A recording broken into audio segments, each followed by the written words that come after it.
Howdy everybody, hey, this is Brian, Indiana Creek Gold Prospecting and Paydirt. We're going to do another episode of our beginner's guide and sort of helpful tips we got going on here. It might help out some of y'all that are sort of familiar with it. Y'all are just starting, hopefully it will help you out quite a bit. Those of you all that, I know a lot of you guys and gals have pay dirt laying around that you've won on channels. A lot of y'all might feel intimidated or just figure it's going to cost too much to get going, but you can buy kits on eBay, Amazon, everything, with everything you need, really cheap. I know I've sent out pans and snuffer bottles and would be glad to do so again, as would a lot of these fine folks in the community. I know a lot of them have hooked people up.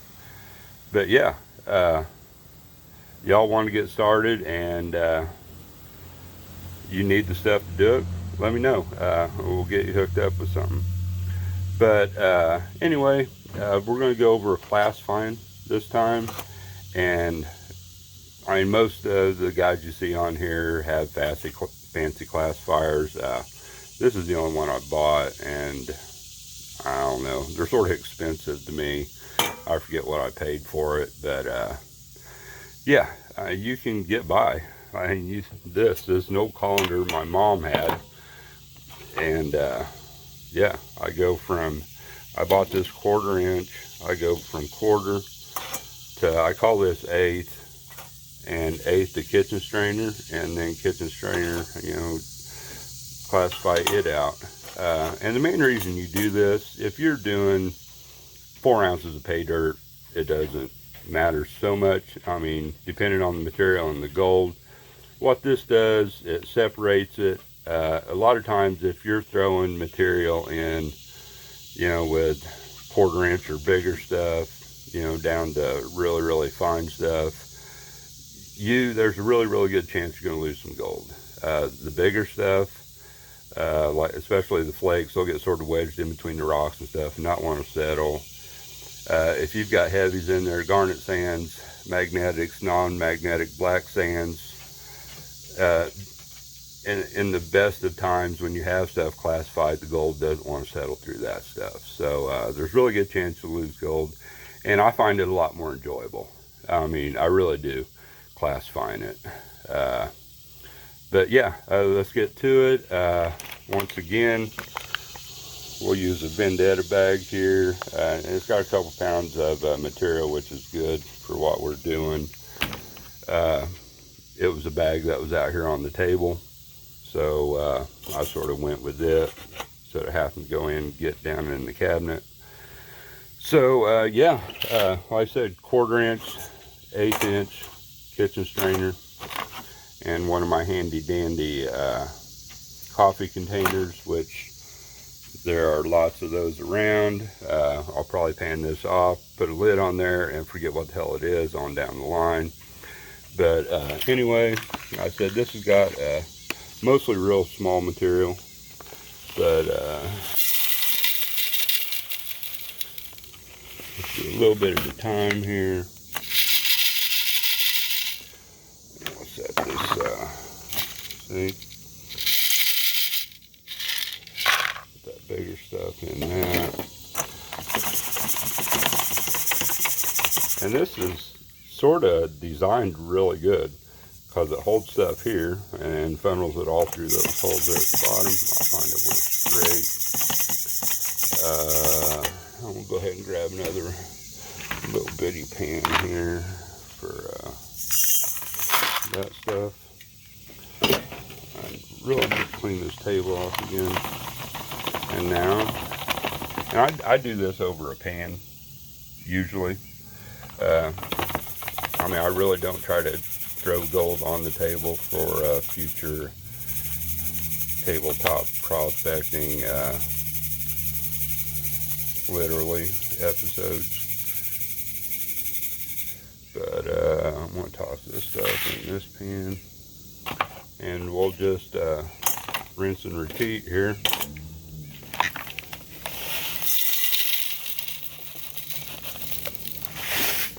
So I try not to get too much in there at a time. Like I said, and this will really help you. Like I said, as far as losing gold. Like I said, it makes it a lot easier.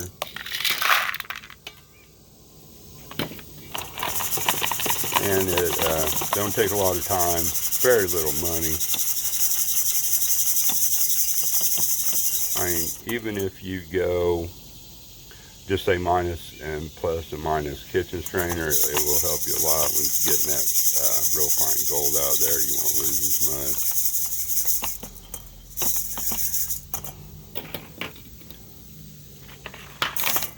Whew. About had one of my typical spills there.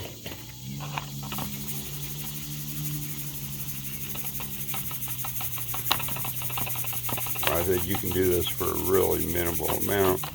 Hell, you can buy a plastic one of them for probably a couple bucks at your local dollar store, and it would get you by just fine.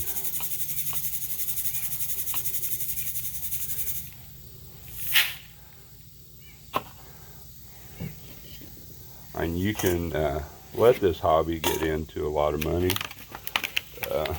which when you're actually going out prospecting, you run into a little more stuff that you actually need.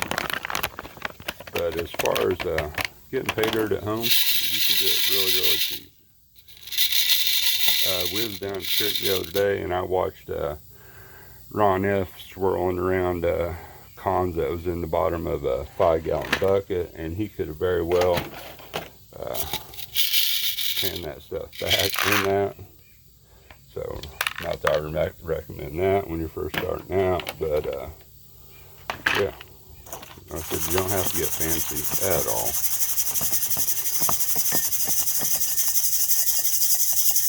You know, keep an eye out for one of these at your local thrift shop. And plus, you can buy these, I mean, with different mesh screens. So, like I said, and these are really cheap. So, stack all this stuff up amongst all the other junk. And I guess most of it's not junk or it wouldn't be up here, but yeah, this is my organization skills.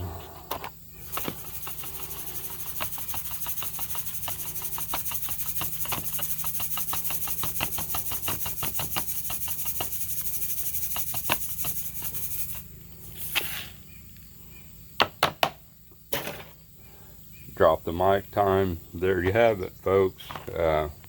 And see, that's one of the reasons that I put a pan underneath it. And this is one of the awesome pans that was sent to me from Rob out there at Rocky Mountain Life Prospecting. Greatly appreciate them. I did give one of these away to Ron F. Sent it home with him the other day. So yeah. Well, I guess I'm gonna get off here. Like I said, and again, we used Vendetta Prospecting. What is this? Lynx Creek Edition, Lynx Creek, which is one of my favorite dirts. 1.5 grams plus guaranteed. So get over there and check Mike out. He's got a whole passel full of selections over there. It's all good. But anyway, I'm going to jump on off here, y'all.